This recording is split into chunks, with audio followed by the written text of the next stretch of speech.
বন্ধুরা, আশা করি তোমরা সবাই ভালো আছো। তোমার চ্যানেলে তোমাদের সবাইকে স্বাগতম। তো স্বাভাবিকভাবে ইতিহাস পরীক্ষা হয়ে গেল এবং প্রশ্ন দেখেছো তোমরা। এর থেকে সহজ কোশ্চেন বিগত কয়েক বছরের মধ্যে হয়নি, এটুকু শুধু বলতে পারি। তো চলো আমরা প্রশ্ন এবং উত্তরগুলো একটু শেয়ার করে নিই।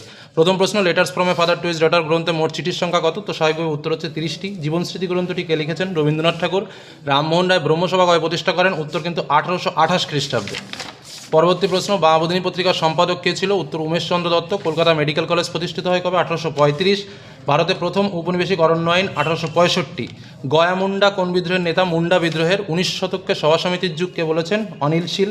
বন্দে মাতরম সঙ্গীতটি রচিত হয় 1875 খ্রিস্টাব্দে। ভারত সভা প্রতিষ্ঠিত হয় 1876 খ্রিস্টাব্দে। বসু বিজ্ঞান মন্দির প্রতিষ্ঠা করেন কে? জগদীশচন্দ্র বসু। ভারতে হাফটন প্রিন্টিং পদ্ধতি প্রবর্তন করেন। এখানে অনেকে পঞ্চন কর্মকার করেছে, কিন্তু উত্তর উপেন্দ্র কিশোর রায়চৌধুরী। নিখিল ভারত ট্রেড ইউনিয়ন কংগ্রেসের প্রথম সভাপতিকে? উত্তর লালা লাজপত রায়। বারদৌলি সত্যাগ্রহ আন্দোলন হয়েছিল কোথায়? গুজরাটে। দেশপ্রাণ নামে কে পরিচিত ছিল? উত্তর বীরেন্দ্রনাথ শাসমল।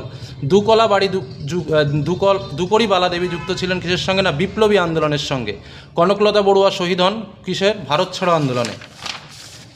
দলিতদের হরিজন আখ্যা দিয়েছিল কে? গান্ধীজি। ভারতীয় সেনাবাহিনী গোয়া দখল কবে 1961 সালে। হরি সিং রাজা হন কোথাকার? কাশ্মীরের। বঙ্গদর্শন পত্রিকার প্রথম সম্পাদক ছিল বঙ্কিমচন্দ্র চট্টোপাধ্যায়। দেবেন্দ্রনাথ ঠাকুর কত খ্রিস্টাব্দে ব্রাহ্ম সমাজে যোগদান করেন? অ্যাকচুয়াল উত্তর হচ্ছে 1842, কিন্তু মনে হয় 43 দিলেও উত্তর সঠিক দিতে পারে, কারণ এটা নিয়ে একটু কনফিউশন আছে। বিভিন্ন বইয়ে বিভিন্ন রকম তথ্য পাবে। বিরাট ষড়যন্ত্র মামলা কবে শুরু হয়? উত্তর হচ্ছে 1829 সালের 20 মার্চ। মতুয়া ধর্মের প্রতিষ্ঠাতাকে? হরিচাঁদ ঠাকুর। তারপরে চলে আসো ঠিক ভুল। বিপিনচন্দ্র পালের জীবনীমূলক গ্রন্থের নাম 70 বছর ঠিক। সব ব্যবচ্ছেদকারী হলেন মধুসূদন দত্ত, এটা ভুল আছে, গুপ্ত হবে। গগনেন্দ্রনাথ ঠাকুর ছিলেন একজন ব্যঙ্গচিত্রশিল্পী, এটাও ঠিক। জাতীয় শিক্ষা পরিষদ প্রতিষ্ঠিত 1906 খ্রিস্টাব্দে, এটাও ঠিক।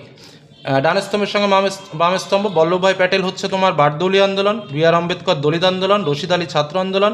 মেজর জেনারেল জয়ন্তনাথ চৌধুরী হচ্ছে হায়দ্রাবাদ। তারপরে যে প্রশ্নগুলো এসছে ম্যাপ পয়েন্টিং একদম হুবহু কমন তোমরা পেয়েছো। বারাসাত, রাঁচি, ঝাঁসি, দিল্লি, একদম এই কটাই আমরা দিয়েছিলাম যেগুলো আসার মতো। তারপরে চলে আসবো আমরা সরাসরি দৃষ্টিহীনদের জন্য কিছু প্রশ্ন রয়েছে। তারপরে বিবৃতি। উত্তরটা বলছি, প্রথমটা ছিল দেশে পাশ্চাত্য শিক্ষা বিস্তারে চার্লস উডের শিক্ষা সংক্রান্ত নির্দেশনামাটি গুরুত্বপূর্ণ। উত্তর হচ্ছে তিনি কোম্পানির বোর্ড অফ কন্ট্রোলের সভাপতি ছিলেন।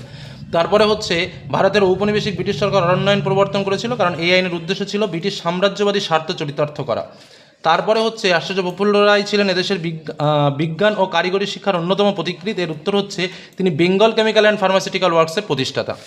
পরবর্তী প্রশ্ন, মোপলা বিদ্রোহ অনুষ্ঠিত হয়েছিল 1921 খ্রিস্টাব্দে, কারণ এটা ছিল একটা সশস্ত্র কৃষক বিদ্রোহ, এটা তোমরা জানো।